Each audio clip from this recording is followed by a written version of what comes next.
Welcome to the Living the Dream podcast with Curveball. If you believe, you can achieve.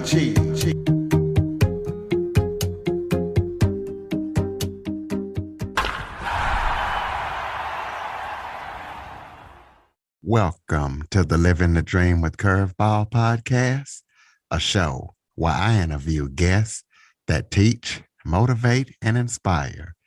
Today, we're going to be talking about treating anxiety, depression, things like that, mental health issues, as I am joined by licensed therapist, podcaster, and the founder of the Missing Piece Center for Anxiety.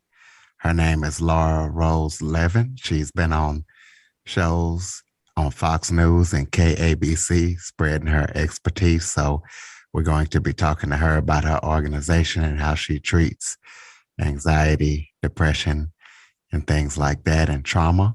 So Laura, thank you so much for joining me today. Oh, Curtis, it is a pleasure. Thank you for having me.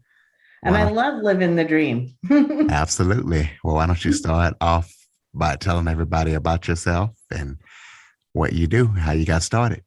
Okay.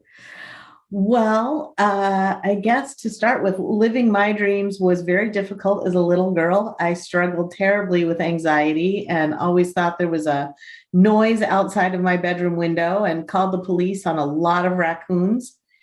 And I just struggled with anxiety for forever until I found drugs and alcohol. That worked for a little while till it didn't. I wasn't living the dream anymore, to say the least.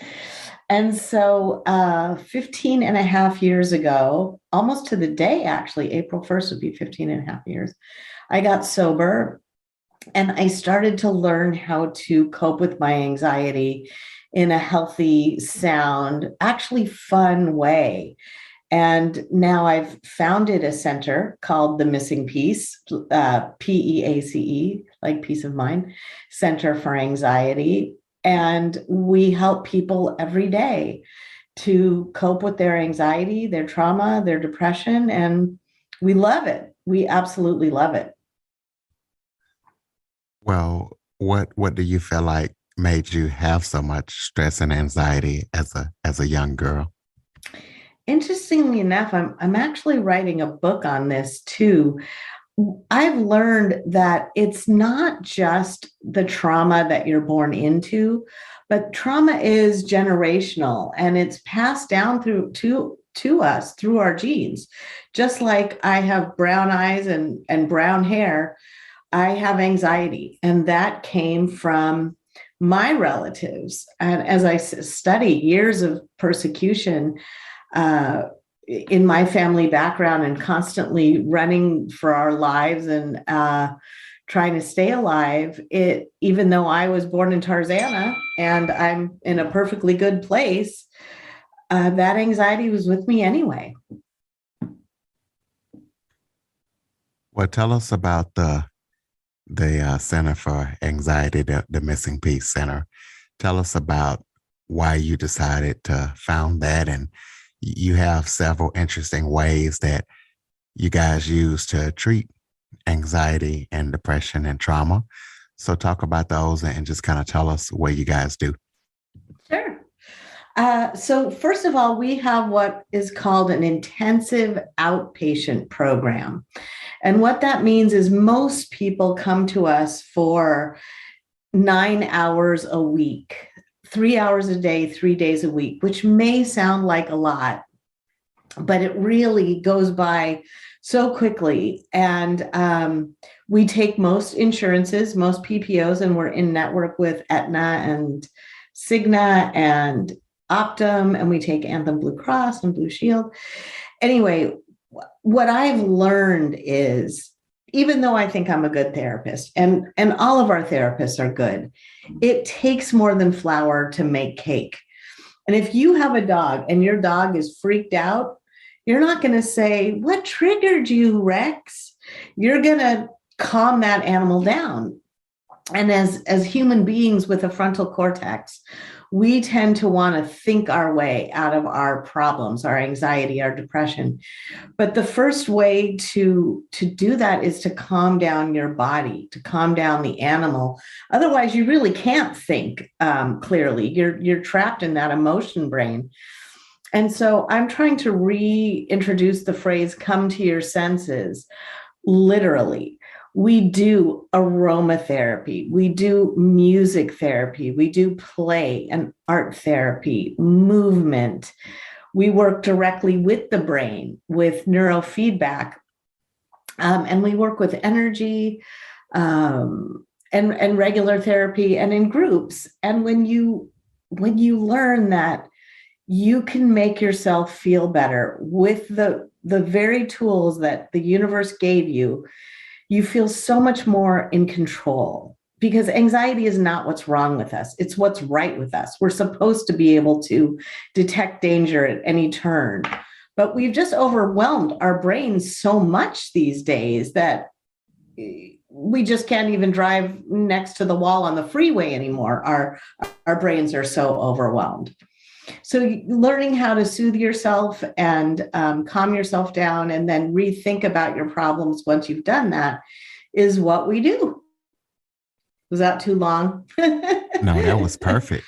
So tell us about the special interest groups that you are working with, and you've also, been involved in research and stuff dealing with mental health issues. So kind of talk about that and tell us what you guys do and what you're working on. Sure. So I am the lead chair on the Association for Anxiety and Depression, and the lead chair specifically for this special interest group, Integrative Health. So the number one call the ADAA gets is, tell me a different way to deal with my anxiety aside from meds. And I'm not anti-med, but I am, that's the hopefully the last place you have to go.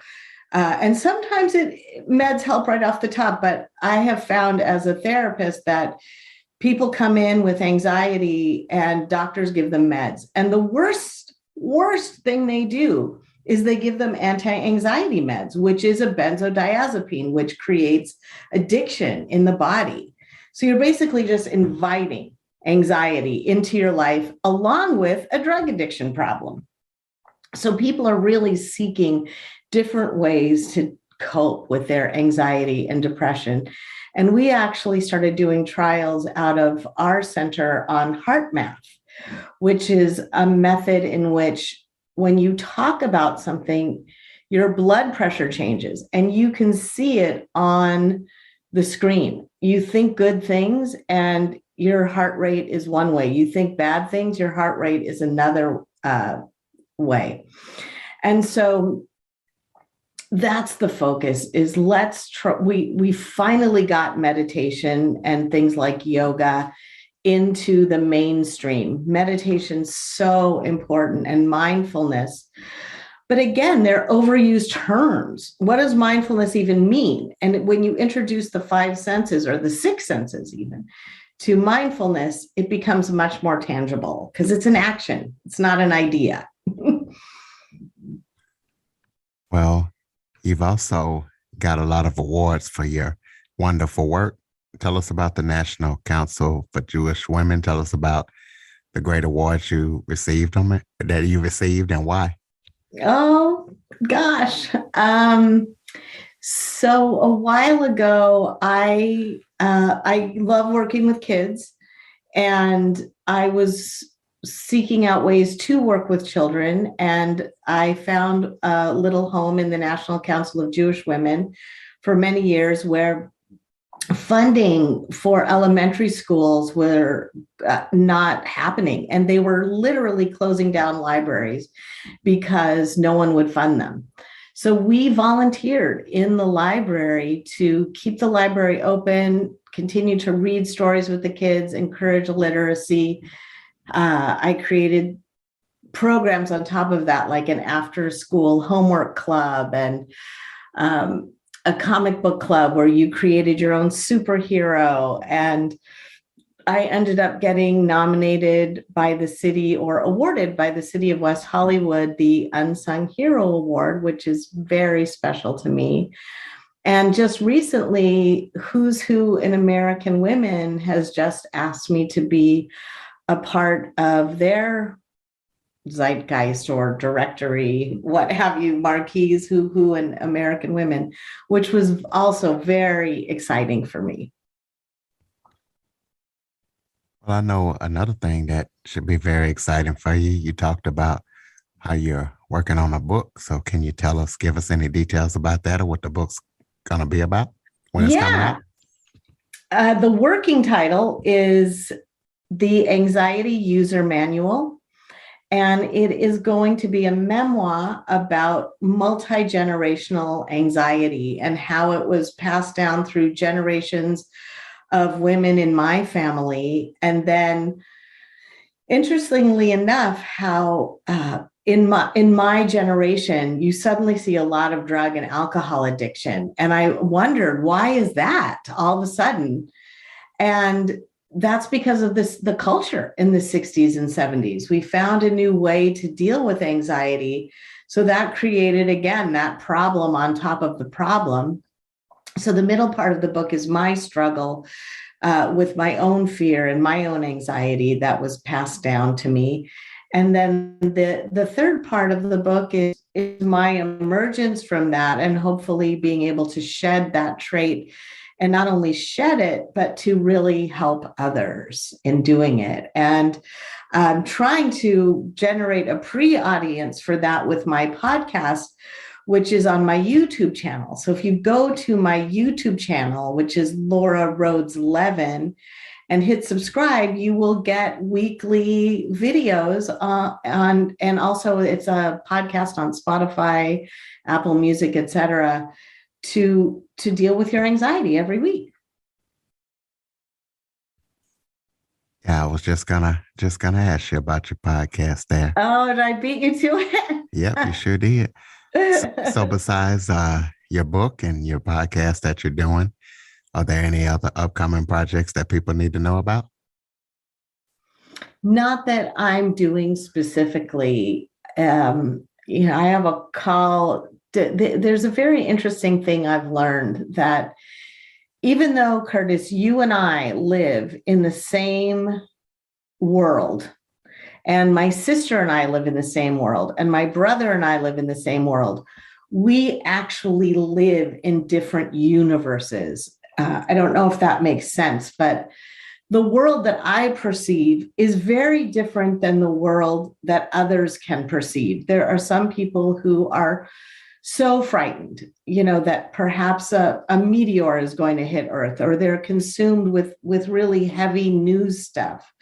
And while that may be true at some point, that is not the world that I live in. I live in a world where people want to help other people, where oppression is being fought, where rights are being fought for. And we are in the dawning of the age of Aquarius, and we are moving into a cosmic consciousness of peace. And I really want to be a part of that. And I encourage everyone to follow their bliss, to listen to that inner voice and push fear toward the background and create the universe around you that you want to live in. That's my big mission. Well, you've been on several media outlets like Fox News and KABC, and just kind of tell us about that and tell us maybe some of the shows that you recall that you've been on and what you were discussing on those shows, so people might want to look you up. Oh, okay. Well, I've been really lucky enough to have been on shows like, Channel 5 News, Channel 9, Good Day LA, Fox News, Dr. Drew. And because I'm a mental health expert, people tend to call me for what's going on in the moment. So recently, it's been a lot about the coronavirus and the pandemic. There was stuff about the insurrection on January 6th last year. When it comes time to go back to school, I get a lot of empty nest kind of stuff. Or at Christmas time, it's seasonal holiday stress. And then when things pop up, like I don't know if you remember, several years ago, there was a rescue in Thailand, a cave rescue. Or if a beloved media person like Robin Williams gets thwarted and destroyed by mental health, then they will call me, and I'm honored to speak on that in the past and in the future. Oh, okay. That's real good there. I'm glad you get called, and that just shows your expertise, listeners. So, Robert, be sure to check her out and tell us your contact information. Give out your website, your social media links, and things like that. Okay. So I would have rethought this if I realized how many times I would say it, but our website is Missing Peace, PEACE, like peace of mind, and the number 4. So missingpeace4anxiety.com. That's our website. My YouTube channel is Laura Rhodes-levin. My Twitter feed is at Rhodes-levin, and that's Rhodes, RHOD, like dolphin, ES. The Missing Peace for Anxiety also has a Facebook page. And if you liked it, give us a good Yelp review too. Absolutely. Well, close us out with some final thoughts, any kind of maybe words of encouragement you have for people, or anything that we didn't talk about that you would like to discuss. Sure. I want to help people understand that there's no such thing as a negative feeling. All of our feelings are really important. And the uncomfortable ones are the ones we tend to want to run away from. But if we learn how to sink into those and listen to what your anxiety is telling you, we can move through that and emerge on the other side happier, healthier self. And a way to do that is to think of your mental health just like you would your physical health. We stay ahead, or we try and stay ahead of our physical health by, trying to eat the right things and sleeping. And we go to a doctor before we get sick. Mental health is the same way. You don't need to wait till you're just feeling so low inside that you can't cope. It's great to feel happy and know what your anxiety is telling you, what your depression is telling you, your sadness, your negative emotions. The uncomfortable ones are like a fever in your body telling you something needs to change. And change, people tend to think of change as scary, but that's just because they're imagining a worst case scenario from the change. If everyone could imagine that change was going to bring about exactly what they wanted, we wouldn't be so afraid of change. So stay ahead of your mental health. Treat it like gold, and learn how important your emotions are, and lose any shame you have around taking care of them. And enjoy the beautiful tapestry of your emotional world. Ladies and gentlemen, Laura Rhodes-levin, founder of the Center for Anxiety, the Missing Peace Center for Anxiety. Be sure to check them out on the web. Also follow, rate, review, share this episode to as many people as possible. There are a lot of people going through anxiety at these times. There's a lot of things going on in the world. Laura, thank you so much for joining me today. Thank you, Curtis. Thank you for having me anytime. And thank you for what you do as well. Very important work. For more information on the Living the Dream podcast, visit www.djcurveball.com. Until next time, stay focused on living the dream.